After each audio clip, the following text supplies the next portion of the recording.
Hello and welcome to Camp Xbox. I love arcade racing games, and in the 6th generation there were many great ones, but sitting towards the top were the Burnout games. Much beloved in its time, it's a series that unfortunately has disappeared, but today let's look back on every Burnout that ever came to an Xbox console. All footage was captured on their respective consoles, and I'd like to thank my YouTube channel members for their support. But let's go ahead and hop into this one.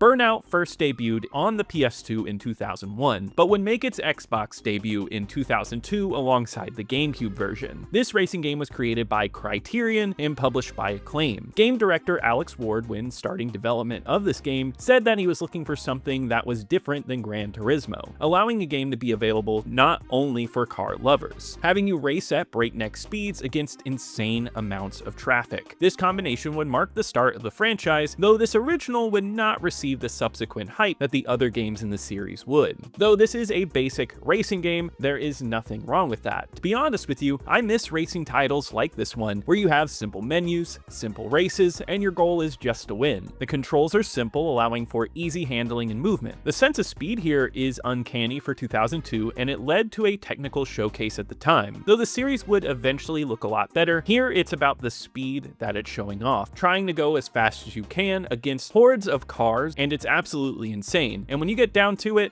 it's a great time. Yet, it's in this entry that they're still learning the ropes of the series because it's the worst mainline game today. For one, the tracks are insanely long, stretched out to unfun lengths, going upwards about 3 minutes per lap. It wouldn't be too much if it weren't for the brutal NPCs. The game uses rubber banding to an insane level. No matter how fast you go, they will be right behind you. This can be brutal because oftentimes lanes are so squished down that a traffic accident is unmissable, leading to many final laps where you were winning the entire time, and then you'll have a crash ruining it all. You could be perfect the whole time, and just because there's crazy rubber banding, you can lose it all in an instant. So that difficulty spike can be annoying. Yet when you get the groove down, it feels unmatched for the time. It's got great controls, and getting wins is a blast. It's a simple racing game overall, with not a ton to do, yet it's a simple old arcade classic, and those are always nice to play. It may not resemble the later insane games in the series, but it's nice to see those titles come from humble origins. Also, I should add that this game is backwards compatible on the 360. It's a solid looking racing title with a lot of opportunity for improvement, yet the series only goes up from here.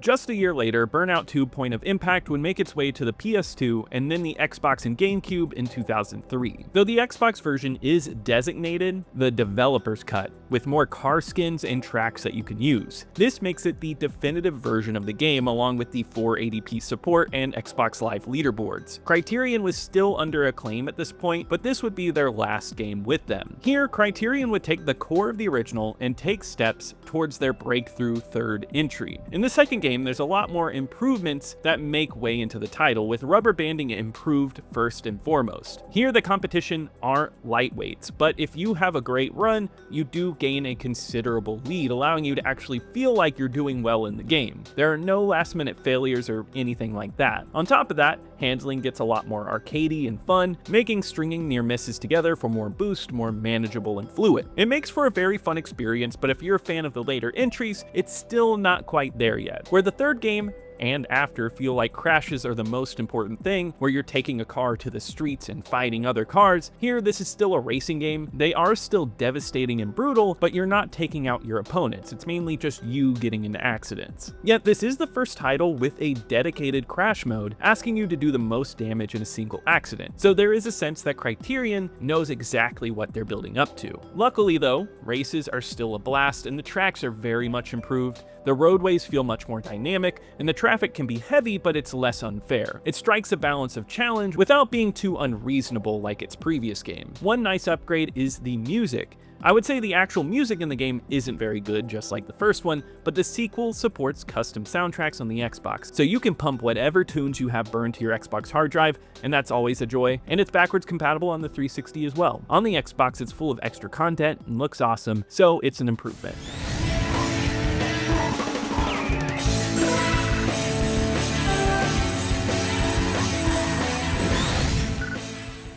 The next game would be Burnout 3 Takedown, which between the release of the last game and this one, Acclaim would shut down, and the Burnout series as well as Criterion would be bought out by EA. EA tried working with Criterion previously, but things fell through, and the big reason Criterion would even work with EA was that EA gave them full creative control, so EA was not going to interfere with any of their creative process, which in the case of this game was the right choice, because what we get with Takedown is what many consider the franchise's best, especially when it came out in late 2004 for both the PS2 and Xbox. At this point, Criterion had taken what they learned from the first two games and amped it up here, making this entry feel like a far cry away from the original two. The breakneck fight against traffic is still here, asking you to swerve around obstacles and drive wildly to gain some boost, yet here the driving is much more fluid, the arcade speed captured here is unlike any other game, and the fluid motion of everything truly makes for one of the best feeling arcade racers you can play. Truly a marvel in arcade racing design. Yet just that would make it an upgrade. And if we were just counting only that, it would be an upgrade. But there's a lot more here that changed this series forever. As the title suggests, this game is all about takedowns. Not only will you be racing,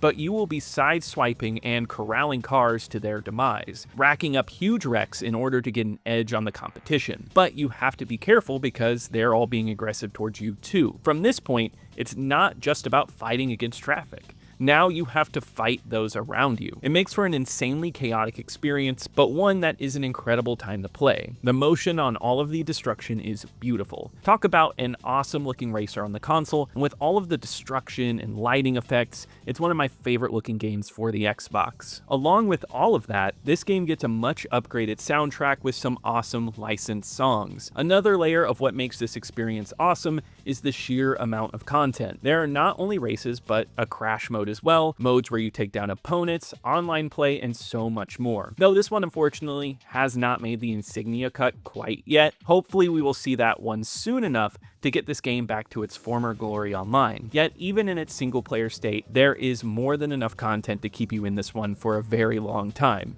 Truly one of those defining genre experiences, and any racing fan needs to play this one. It's also available on the 360 for backwards compatibility. If you do have a 360, Criterion knocked it out of the park with Burnout 3.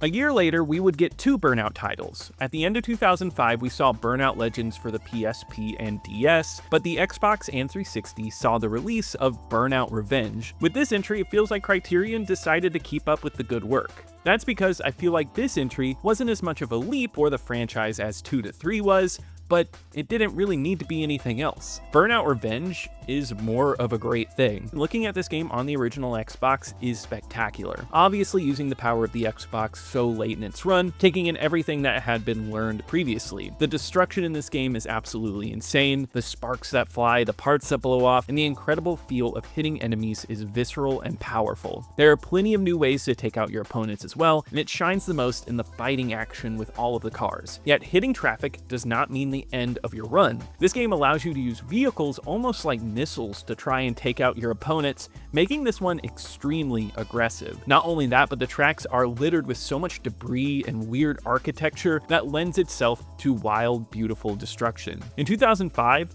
the Xbox 360 version was going to amaze. It amazed me then. The look of this HD upgrade was awesome at the time, but nowadays many will tell you the OG version looks better. The 360 version has a lot of filters applied to it and it looks a bit blurry, whereas the Xbox version gives you a more raw feel. That being said though, this game is going to give you a ton of fun no matter which version you play. The controls are still down so perfectly, and this series has become the epitome of what an arcade racer should be. So easy to pick up and play, which is what every gamer would want. Not a hardcore simulator for car freaks, but a game for someone who has never cared about cars. It's just one of those experiences that is so easy to understand and play, but so much fun to master. With a ton of content to get into with both versions of this game offers menus upon menus to help you level up. Not only does it have multiplayer support, which Insignia doesn't support unfortunately, and the 360 version servers are down, though this one is playable on modern Xboxes through backwards compatibility. Both this and 3 releasing back to back like this was an incredible feat. Two awesome racers in this generation coming out so close to each other. Yet with Revenge, we would start to see the series lose how prolific it was, at least on modern HD consoles. But what Criterion was cooking up for the next entry was something extremely special.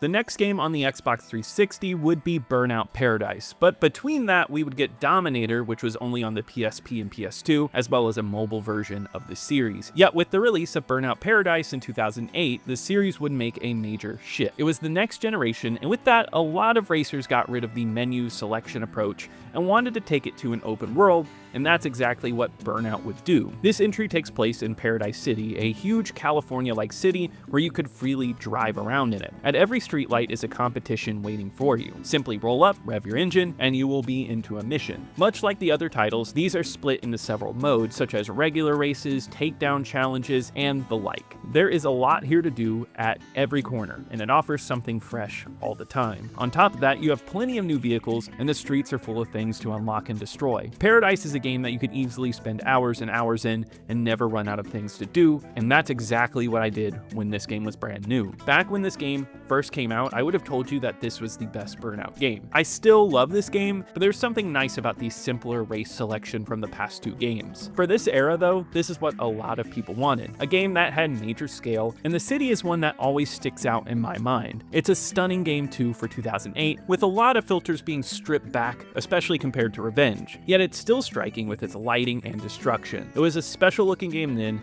and truly set up the franchise to do larger scale things and keep that arcadey speed and flow going. Though this game did support the forgotten Xbox Live Vision camera, so you could have a picture of yourself on your license, which I think is kind of fun. Yet, as you will soon learn, this is the only time the series attempted anything like this. Yet it's worth noting that in 2018, they released a remaster of this game. It is playable on all modern Xbox consoles and is available on Game Pass through EA Play. I replayed it this way when I picked it up on a sale, and though it's not my favorite, it's still a testament to why this franchise was so awesome. It still holds up today and is one of the best open world arcade racers you can get your hands on. It's an absolute blast.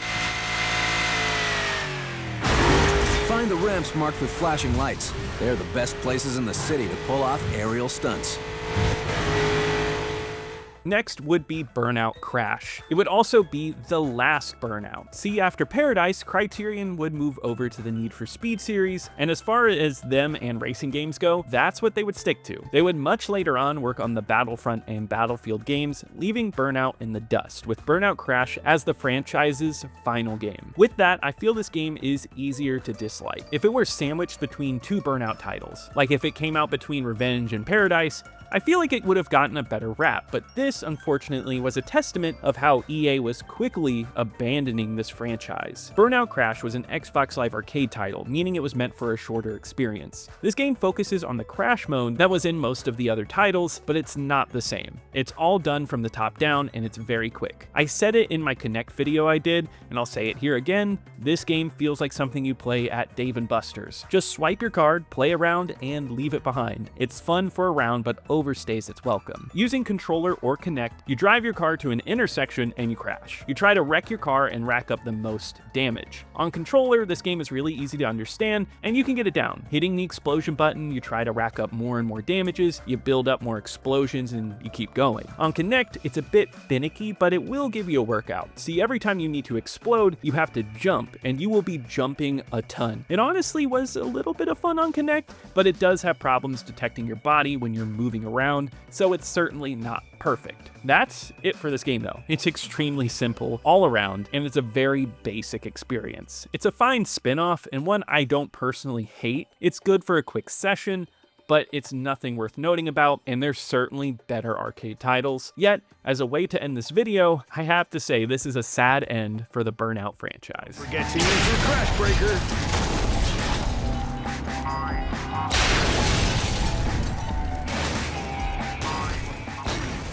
So that was every Burnout game released on Xbox consoles, and what a path this has been since the original, which was a fun, simple arcade racer fighting against traffic, and then you got to the third entry that defined arcade racing in the 6th generation. One of those legendary racing games that not only racing fans were into, but everyone was into. This would lead to an amazing 3-game streak with 3 Revenge and Paradise, all being absolutely incredible games and some of the best you can play in the genre. Which, now that I'm going to rank these games, I would firmly put Burnout Crash on the bottom.